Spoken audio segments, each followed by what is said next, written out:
comentou uma coisa que eu gostei, porque eu acho que é um ponto muito complicado da gente explicar isso para o cliente, muitas vezes até para o próprio médico veterinário, que é a questão de a gente sabe que não existe um produto que tenha tanta repelência. 100%. Então, assim, é muito comum a queixa no sentido de que eu estou usando, eu sempre tomo cuidado, seja com pipeta, seja com coleira, e eu vejo punga.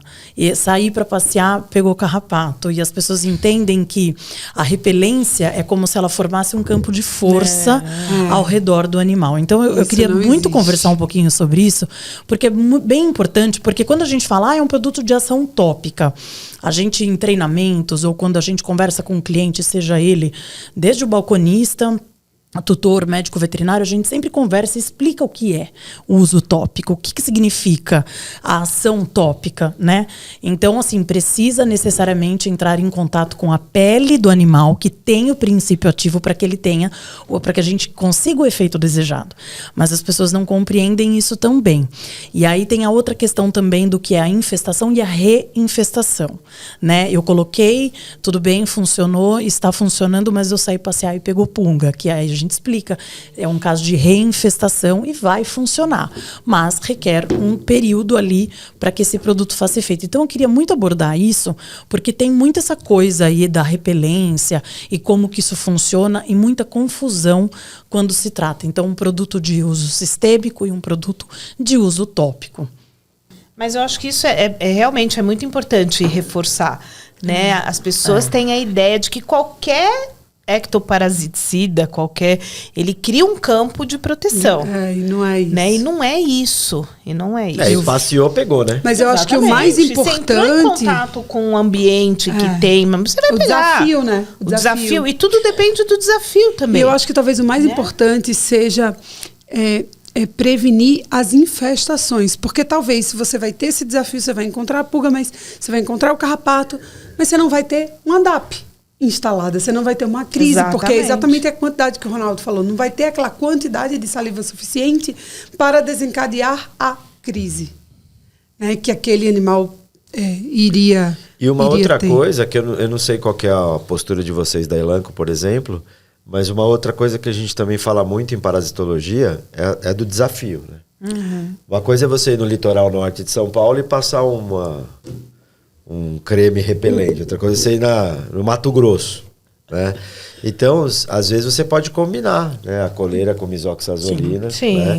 Né? Porque se o cachorro sofre um desafio, se o cachorro... depender do desafio. A gente tem cliente dele, em São né? Paulo, a gente tem muito essa figura que o cara tem uma casa de campo ou tem uma fazenda. E no final de semana o cachorro vai no meio do cavalo, assim, aí a probabilidade dele ter contato com parasita é muito maior do que ele passear no quarteirão, né? Os apartamentos mais antigos que ainda são de taco, né?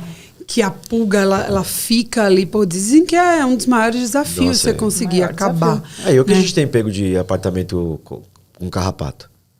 Principalmente apartamento que tem sanca, que tem gesso, porque assim, o carrapato só sobe, né? Sem geotropismo negativo. Você não acha e daqui a pouco o bicho tá com carrapato. Aí quando E ele acha que pegou na sua clínica. É lógico. É lógico. Na clínica, o que nós fizemos lá na clínica? O que a gente faz? Põe crachá nas pulgas e... Lógico. Elas estão todas... Se tiver com crachá, pegou aqui. Se não tiver, exatamente. Você registra? Sim, é lógico. CLT, tudo. Não, mas, por exemplo, eu acho que um outro mito também. Mora em casa com gramado. O carrapato não resiste à umidade. O urbano não. É porque, na verdade, a questão é que existem tipos de carrapatos diferentes. Exatamente. Né? Então, eu ia entrar tem um nesse carrapato ponto. que a gente pega no mato, né? Eu lembro que quando eu estudava na Rural do Rio, nossa, a época do micuim, você corria, você tentava cortar caminho, você olhava a calça, assim, você falava, agora já era. Já era. Mas esse não é o carrapato que a gente está falando. Não, tá o céfalo sanguíneo ele é um carrapato urbano e ele é de dentro de casa. E é mais importante a gente pensar, por exemplo, a gente sempre pergunta, né? Quando alguém chega para tirar alguma dúvida, ou até mesmo com uma queixa, a gente pergunta qual é o ambiente que esse animal está inserido, o que você encontrou, quais são os hábitos da família, se esse animal viaja, frequenta pracinha, fazenda, e como que é a casa que você mora. É casa de taco? É casa com o quintal quintal tem parede chapiscada que vai servir de ninho para o carrapato. Eu acho que tudo isso a gente precisa entender, não adianta dar receita de bolo, a gente precisa entender o perfil de cada um. Eu tenho um perfil diferente da Camila, nossa gerente técnica que está aqui. Ela tem cão, ela mora em casa, eles frequentam a casa, a chácara do final de semana. Eu tenho 3 gatos que não saem do apartamento. Será que os meus animais precisam do mesmo nível de proteção que os dela? Sabe assim, uma coisa que eu sou mais nova do que a Rita e do que o Ronaldo, obviamente. Deixar isso bem claro. Bem claro. Ela joga na deixar cara. isso muito eu claro gostaria de aqui. esclarecer essa informação. Joga na Eu cara. sou a mais nova dessa mesa aqui. Gostaria de esclarecer, mas eu acho que a gente já viveu épocas em que a gente tinha que fazer grandes detetizações nos ambientes. A gente não vive mais isso com o advento, sei lá, de toda essa nova tecnologia, de usar a coleira associada à isoxazolina, né? Então, acho que o grande benefício que isso traz é a gente não lidar tanto com esse envenenamento ambiental gigantesco que a gente precisou viver, porque a gente acaba conseguindo controlar as grandes infestações.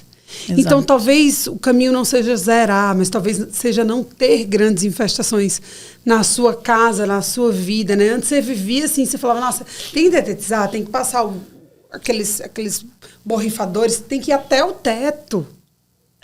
Pro carrapato até o teto. Até o Carrapato, teto. sim, né? E você não vive mais isso, assim, sei lá, não prescrevo mais isso há quanto tempo? Né? Isso acabou. Então, a gente precisa olhar para trás e ver os benefícios da tecnologia chegando no tratamento dos nossos Mas o que pacientes. você comentou faz muito sentido, da gente estar cada vez mais imediatista. A gente quer cada vez mais, a gente tem uma ansiedade muito grande na velocidade das coisas. Exatamente. E um ponto que é bacana da gente comentar é, por exemplo, levando em consideração o mecanismo de ação de cada solução. Então, por exemplo, a gente tem a Seresto aqui na Elanco, a gente tem a Seresto, a gente tem o Credelli, que é uma isoxazolina, que tem um sistêmico, e a gente tem as outras pipetas. Todas essas soluções, elas podem ser associadas levando em consideração a infestação ambiental, né? Então, qual que é o perfil do meu animal? Ele frequenta chácara, ele frequenta fazenda, e aí eu posso associar a coleira com pipeta, eu posso associar a coleira com comprimido com pipeta, né? Então, por exemplo, lá na sua região, a gente recomenda, por exemplo, pipeta, em vez de 4 semanas, faz 3, faz a cada 3. A coleira, ela até 8 meses de proteção, retira antes, associa com uma outra solução. Então, dá pra gente Tudo fazer depende isso. do desafio. E dá porque são mecanismos de ação diferentes. Então, eu tenho um produto coleira, é de uso tópico, mas eu tenho a pipeta que também é tópica, ou se eu quiser associar com comprimido. Então, tudo isso dá pra fazer. Dá né? para fazer porque são diferentes, porque são seguros. né? Exatamente. E Esse é mesmo a outro sua associação é segura. Você sabe que uma vez eu, assistindo uma aula do professor Marcelo Labruna, para quem conhece, Maravilhoso. é uma das, acho que talvez a maior autoridade em carrapato. E ele falou uma coisa muito, porque nessa aula dele, ele não deu protocolo. Fica todo mundo esperando A receita do bolo. Qual que é a receitinha de bolo para... E ele fala na aula isso. Ele fala, não existe receita de bolo. Com todo respeito aos balconistas, todo o respeito que eles merecem. Mas nós, veterinários, não podemos ter a postura do balconista. A gente tem que individualizar o tratamento. Exato. Então, isso que você falou, realmente, talvez para aquele paciente, naquele momento, ele precisa de uma associação. Fazer a coleira, fazer a pipeta, fazer a coleira e mais o oral, enfim. Eu acho que cada caso é um caso. Eu acho que isso é muito bem colocado, né? Com certeza. E cada momento é um momento. Exato. Talvez ele vá ficar com a coleira a maior parte do tempo.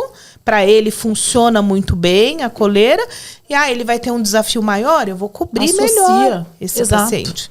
Exato. Se eu for viajar, se eu for visitar a Romeica, Se for veranear. se eu for veranear lá na casa da Romeica, casa de praia da Romeica, posso perfeitamente usar Associar. uma pipeta e a coleira, né? Então, isso é importante, eu acho que isso é bem importante deixar claro, individualizar o tratamento. E eu falo isso para tudo, assim, eu falo isso quando a gente conversa sobre Neptra, eu falo sobre isso quando a gente conversa de parasiticida, porque a gente precisa olhar para o paciente, a gente precisa parar de deixar, assim, começar a deixar de ficar pensando só na doença. É o paciente que você está tratando, né? E eles têm perfis diferentes, né? Então, assim, o meu gato é um perfil diferente dos cães da Camila, dos seus, cada um é de um jeito. Exatamente. Então, isso é muito importante.